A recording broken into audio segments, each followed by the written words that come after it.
नमस्कार मित्रों। आज यह जो वीडियो आपके मैं सामने दिखाना जा रहा हूँ, ये इसका औषधि का नाम है प्रकाश औषधि। मेरी माताजी का नाम प्रकाश देवी था, तो उनके नाम से मैंने ये किया है, उनको समर्पित है। यह बहुत ही प्रभावशाली नुस्खा है जो उन्होंने हमेशा मेरी बेटी को, या हम भी बचपन में जब कभी कफ के किसी कारण रोग के शिकार हो जाते थे तो हमें बड़ा लाभ करता था यह नुस्खा। तो आज मन आया कि यह नुस्खा आपके साथ साझा किया जाए, तो इसके लिए यह नुस्खा मैं आज इसका वीडियो बनाया है। तो यह बिगड़े हुए कफ में बहुत अच्छा काम देगा। बिगड़ा हुआ कफ का मतलब है जब कफ सूख जाता है, कफ की अधिकता होती है तो वो नाक से बाहर आएगा, ओवरफ्लो होगा, लेकिन सूख जाएगा तो नुकसान ज़्यादा करेगा। वही कफ के बिगड़ने की स्थिति जो है वो नहीं आनी चाहिए बच्चों में। परंतु जो आज बच्चे खा रहे हैं, जिसका अर्थ है आज ब्रेड खा रहे हैं या जो भी मैदा की चीज़ें खा रहे हैं, नींद पूरी नहीं हो रही है, और भी कई कारण हैं जो गर्भ के समय कुछ असावधानियों के कारण रहा हो गया होगा। इन सब के कारण बच्चों के अंदर यदि कफ बिगड़ता है या फिर मौसम के ऋतु के बदलने की वजह से कुछ परेशानी हुई है, तो आप यह जो नुस्खा है वो अपनाइए। यह नुस्खा थोड़ा गर्म है तासीर में, गर्मियों में थोड़ा सा कम दीजिए। यदि बहुत कुछ निमोनिया या कुछ ऐसा हो गया है परेशानी, तो उसमें आप दे सकते हैं इसको। और इस नुस्खे को अच्छे से सीखिए, अपनी बच्चों को सिखाइए, माएँ अपनी बेटियों को सिखाएं, पुरुष अपनी पत्नी को सिखाएं। और यह नुस्खा जो अभी तक बहुत कम गाँव में ही लोगों को पता है, यह नुस्खा आप सब भी सीखिए और इससे लाभ उठाइए, जिससे आशा है कि मेरी माताजी की आत्मा को शांति मिलेगी कि उनकी बताई हुई कोई चीज़ लोगों तक पहुंच रही है। तो इस नुस्खे को सीखिए और देखिए। तो अब देखते हैं मुख्य वीडियो। धन्यवाद। जय गौ माता। आज यह जो वीडियो आप देखने वाले हैं, इसमें हम छोटे बच्चों के कफ के रोगों के निवारण के लिए मेरी माताजी के द्वारा सुझाया गया एक बहुत अच्छी एक दवा आपके लिए बताने वाले हैं, जिसमें हम प्रयोग करेंगे लौंग, जायफल, हल्दी जो पिसी हुई हो सकती है, और पिसी हुई हो तो बहुत अच्छा है, लहसुन की एक ही फाँक प्रयोग करनी है, और एक खाली मिट्टी का दीपक। और इसके अलावा जो यहाँ नहीं लिखा है वो है एक आधा चम्मच शहद, जिसकी बाद में आवश्यकता पड़ेगी, उसे भी साथ में रखना है। तो अब जायफल को सिलबट्टे या साफ जगह पर थोड़े से पानी के साथ घिसना शुरू करें। जितनी आयु का बच्चा होगा उसके अनुसार ही इसको घिसना है। छोटा बच्चा है तो थोड़ा सा घिसना है, बड़ा बच्चा है तो ज़्यादा घिसना है। तो थोड़ा सा घिसने के बाद उसका एक पेस्ट रह जाएगा। फिर एक लहसुन की जो फाँक थी उसे हम घिसना शुरू करेंगे।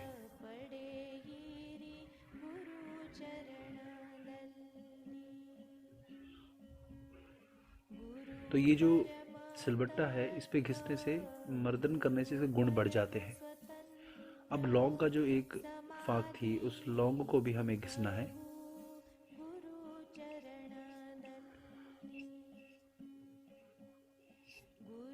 और यह जो दवाई है यह बहुत ही प्रभावी है। तो अब जो ये पेस्ट बन गया है, इस पेस्ट को हम एक कटोरी में ले लेंगे और इसमें थोड़ी सी हल्दी मिलाएंगे।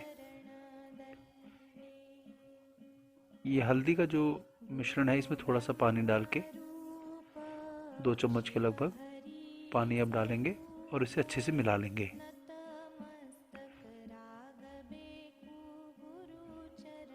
तो ये मिलाने के बाद इसे हम एक बहुत ही, इसका एक अद्भुत प्रक्रिया है जो अभी आप आगे देखेंगे, जो बड़ी ही विलक्षण एक प्रक्रिया है, जिसने भी पहली बार किया होगा बड़ा दिमाग इसमें लगाया होगा। तो उस प्रक्रिया को हम सीखेंगे, जो थोड़ी सी यदि नहीं दिखाई जाए तो मुश्किल लगेगी, लेकिन दिखाने के बाद आसान होगी। तो करेंगे क्या इसमें हम कि दीपक को, जो मिट्टी का दीपक हमने लिया था, उसे पूरी तरह आंच पे लाल होने तक गर्म करना है। इसे आप गैस पे भी कर सकते हैं।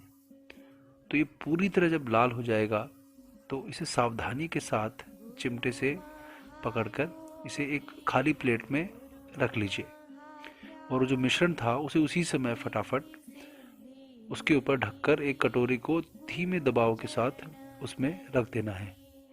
इसे होगा क्या कि जो गर्म दीपक है उसमें उफन कर वो सारा मिश्रण जो है वो बाहर प्लेट में आके गिरेगा और यही इसका मुख्य एक पूरी प्रक्रिया का हिस्सा है, जिसे यदि कर लिया जाए ठीक से तो यह दवा बहुत ही प्रभावी तरीके से बच्चे को आराम देगी।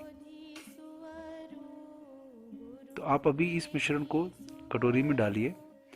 तो ये मिश्रण थोड़ा तीखा होगा, बच्चे को लगेगा, तो इसके लिए हम इसमें आधा चम्मच शहद मिलाएंगे। ध्यान रखिए कि शहद यदि शुद्ध हो, ये सभी चीज़ें शुद्ध हों तो बहुत अच्छा है, और यदि शहद की उपलब्धता शुद्ध की नहीं है तो जो भी मार्केट में मिल रहा है, क्योंकि ये शहद जो दे रहे हैं ये केवल इसके स्वाद को, जो तीखा स्वाद है इसका, उसको कम करने के लिए दिया जा रहा है। यदि बच्चा इसको ले सकता है तो बिना शहद के भी दिया जा सकता है, लेकिन इसको शहद के साथ देना ही ठीक है। तो अब देखिए, ये बच्चे ने सीधा सीधा, ये मेरी बेटी है, इसने शहद मिलाकर उसी समय ले लिया है, तो इसको बिल्कुल भी कोई इसमें तकलीफ़ नहीं हुई और इसको लगभग 2 से 3 चम्मच इसको पिलाया। इसकी उम्र लगभग 5 वर्ष है, तो 2 से 3 चम्मच पिलाते ही इसका जो भी कुछ कफ वगैरह अगर होगा तो वो दूर हो जाएगा। अभी हालांकि इसको किसी प्रकार की कफ की परेशानी नहीं थी, लेकिन यह इतना सेफ है कि इसे दिया जा सकता है।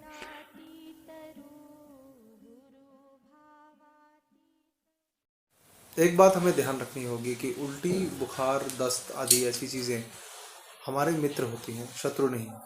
तो उन्हें रोकने का प्रयास ना करें, उन्हें नियंत्रित रखें, परंतु आयुर्वेद के द्वारा, पंचगव्य के द्वारा।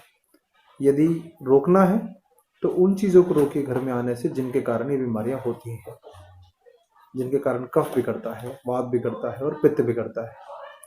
तो यह ज्ञान हमारे लिए बहुत ज़रूरी है कि जब बच्चों को बुखार चढ़ता है या बच्चों को कोई दिक्कत होती है तो वो बच्चे उसको शरीर से निकालने का प्रयास करते हैं। हम लोग क्या करते हैं, मान लीजिए खांसी हुई, खांसी में बच्चों का जो कफ है वो निकलता है, छोटे बच्चों का या बड़ों का भी निकलता है। हम उस खांसी को रोकने के लिए कफ सिरप दे देते हैं।